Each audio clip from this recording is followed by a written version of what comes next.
ഇനി ഇത് മുതൽ ഇടയ്ക്കിടയ്ക്ക് ബാലൻസ് ചെക്ക് ചെയ്ത് പണം അയക്കാൻ കഴിയില്ല കേട്ടോ. ബാലൻസ് ചെക്ക് ചെയ്താലും കീശ കാലിയാകും. ഈ വരുന്ന ഓഗസ്റ്റ് 1 മുതൽ UPI നിയമങ്ങൾ വരുന്ന മാറ്റങ്ങൾ എന്തൊക്കെയാണെന്ന് അറിയണ്ടേ? പറയാം. ദൈനംദിന പണമിടപാടുകൾക്കായി UPI ആപ്പുകളെ ആശ്രയിക്കുന്നവരാണ് ഇന്ന് വലിയൊരു വിഭാഗം ആളുകൾ. അതുകൊണ്ട് തന്നെ എല്ലാവരും അറിഞ്ഞിരിക്കേണ്ട കാര്യമാണ്. നിങ്ങളുടെ സുഹൃത്തുക്കൾക്കോ വീട്ടുകാർക്കോ അറിയാത്തതാണ് എങ്കിൽ പങ്കുവെക്കുകയും വേണം, വായിക്കുകയും വേണം. UPI ഇടപാടുകളുടെ സുരക്ഷ, വേഗം, വിശ്വാസ്യത എന്നിവ വർദ്ധിപ്പിക്കുക എന്ന ലക്ഷ്യത്തോടെയാണ് national payments corporation of India UPI നിയമങ്ങളിൽ മാറ്റങ്ങൾ അവതരിപ്പിച്ചത്. ഫോൺ പേ, ഗൂഗിൾ പേ, പേടിഎം ഉൾപ്പെടെയുള്ള UPI ആപ്പുകളിൽ ഏതെങ്കിലും സജീവമായി ഉപയോഗിക്കുന്നവരാണ് നിങ്ങളെങ്കിൽ തീർച്ചയായും ഈ മാറ്റങ്ങൾ അറിഞ്ഞിരിക്കേണ്ടതാണ്.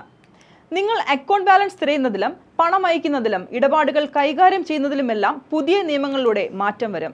ഇന്ത്യയിൽ 600 കോടി UPI ഇടപാടുകൾ നടക്കുന്നുണ്ടെന്നാണ് കണക്കുകൾ.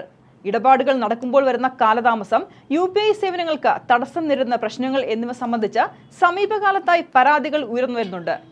ഉപഭോക്താക്കളിൽ നിന്ന് ബാലൻസ് നോക്കുക, പേയ്മെന്റ് സ്റ്റാറ്റസ് ആവർത്തിച്ച് റിഫ്രഷ് ചെയ്യുക പോലുള്ള റിക്വസ്റ്റുകൾ ആവർത്തിച്ച് വരുന്നതാണ് ഇതിനുള്ള പ്രധാന കാരണമെന്നാണ് NPCIയുടെ വിലയിരുത്തൽ. ഇത് സിസ്റ്റം ഓവർലോഡ് ആവുന്നതിനും മുഴുവൻ ഉപഭോക്താക്കളുടെയും ഇടപാടുകളുടെ വേഗം കുറയ്ക്കുന്നതിനും കാരണമാകുന്നു. ഇതിന് നിയന്ത്രണം കൊണ്ടുവരുന്നതാണ് പുതിയ UPI നിയമങ്ങൾ. ഓഗസ്റ്റ് 1 മുതൽ നിലവിൽ വരുന്ന പുതിയ നിയമങ്ങൾ: ദിവസേന 50 തവണ മാത്രമേ ബാലൻസ് പരിശോധിക്കാൻ സാധിക്കൂ. ദിവസേന 25 തവണ മാത്രമേ ലിങ്ക് ചെയ്ത ബാങ്കുകൾ അക്കൗണ്ടുകൾ നോക്കാനാവൂ.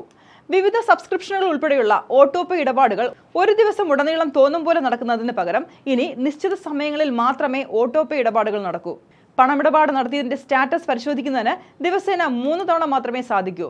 ഒരു തവണ പരിശോധിച്ചാൽ പിന്നീട് 90 സെക്കൻഡിന് ശേഷമേ അടുത്തതിന് സാധിക്കൂ.